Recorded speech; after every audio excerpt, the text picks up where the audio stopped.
শ্রীকৃষ্ণের আবির্ভাব লীলা। মথুরা একসময় ছিল আনন্দের শহর।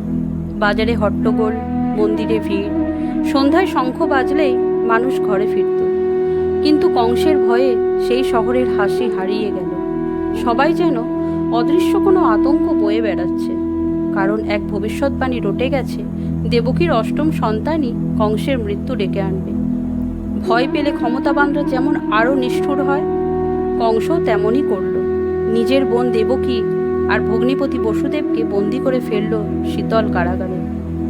একটার পর একটা সন্তান জন্ম নিল, আর নিভে গেল প্রদীপের মতো। দেবকীর চোখ শুকিয়ে গেল, তবু বুকের ভেতর আশা মরল না। বসুদেব বারবার বলতেন, কোনো না কোনো পথ থাকেই। সেই বিশ্বাসেই তারা বেঁচেছিলেন। অষ্টম সন্তানের রাত এলো। রাতটা যেন অন্য সব রাতের চেয়ে আলাদা, অস্বাভাবিক নীরবতা। যন্ত্রণার মধ্যে দেবকী সন্তান জন্ম দিলেন। কান্নার বদলে শিশুটির মুখে আলো ঝলমল করল। দুজনের চোখে জল এসে গেল, কিন্তু সঙ্গে সঙ্গেই মনে পড়ল ভবিষ্যৎবাণীর কথা। এই শিশুটি যদি কংসের হাতে পড়ে, তবে সেও বাঁচবে না।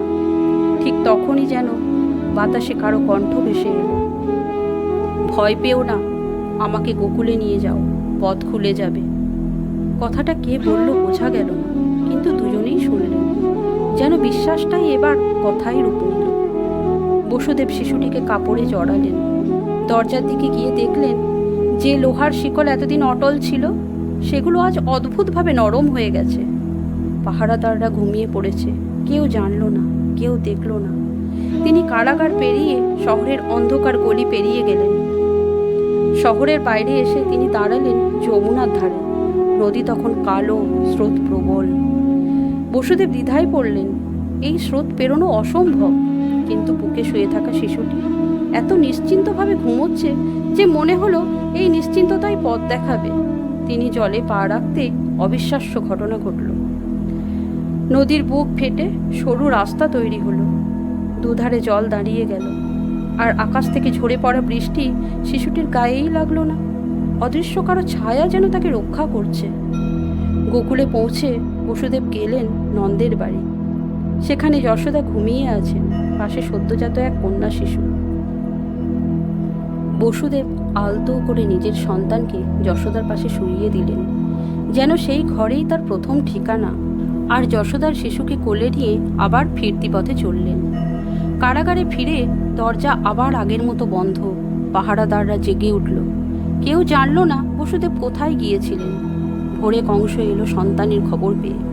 সে দেবকীর শিশুটিকে ছিনিয়ে নিতে উদ্যত, কিন্তু কন্যা শিশুটি হঠাৎ রূপ পাল্টে দেবীর মতো হয়ে বলল, যাকে খুঁজছ সে এখানে নয়, সে জন্মেছে অন্যত্র। কংস হতবাক, বুঝল এ লড়াই শুধু ক্ষমতার নয়, ভাগ্যেরও। এদিকে গোকুলে সকাল হলো। যশোদা জেগে দেখলেন নীলাভ মুখের এক ছোট্ট শিশু, যার চোখে দুষ্টুমি, মুখে শান্তি। গোটা গ্রাম ভরে গেল আনন্দে। কেউ দুধ নিয়ে এলো, কেউ মাখন। শিশুটি হাসলো, আর সেই হাসি যেন সবার ভয় দূর করে দিল। দিন গড়াতে লাগলো। বালকটি মাখন চুরি করল, বন্ধুদের সঙ্গে হাড়ি ভাঙলো, হাসিতে ভরে উঠল উঠোন। তার কাণ্ড কারখানায় কেউ রাগ করতেই পারল না, কারণ সেই হাসি ছিল নির্ভেজাল, ভয়ের ওপরে ভালোবাসার শক্তি। কংস অবশ্য হাল ছাড়ল না, বারবার বিপদ পাঠালো, কখনো দানব, কখনো প্রলোভন। কিন্তু প্রতিবারই সেই বালক অদ্ভুতভাবে বিপদ সামলে নিল। গ্রামবাসীরা শিখল, অন্যায় যত বড়ই হোক, ভালোবাসা আর সাহস থাকলে তাকে হারানো যায়। রাতের বেলা বাঁশির সুর মাঠ পেরিয়ে গ্রাম ভরিয়ে তুলত। গরুর ঘণ্টা বাজত, আর মানুষের মনে শান্তি আসত। কেউ বলতো ও আমাদেরই ছেলে, কেউ বলতো ও দেবতা, কিন্তু সবার মুখে ছিল একই হাসি। জন্মাষ্টমীর কাহিনী তাই শুধু এক শিশুর জন্ম নয়, এটা অন্ধকার ভেদ করে আলোর জন্ম। এটা শেখায় শিকল ভাঙতে শক্তির চেয়ে বিশ্বাস বড়, আর নদী পেরোতে নৌকার চেয়ে আস্থা দরকার বেশি। মথুরার প্রাসাদে কংসের চোখে ভয় জমে রইল, আর গোকুলে যশোদার উঠোনে সেই বালক হাসল। একটি হাসি যা মানুষকে আবার বাঁচতে শেখালো। ভালোবাসা কৌশল নয়, সেটাই শক্তি।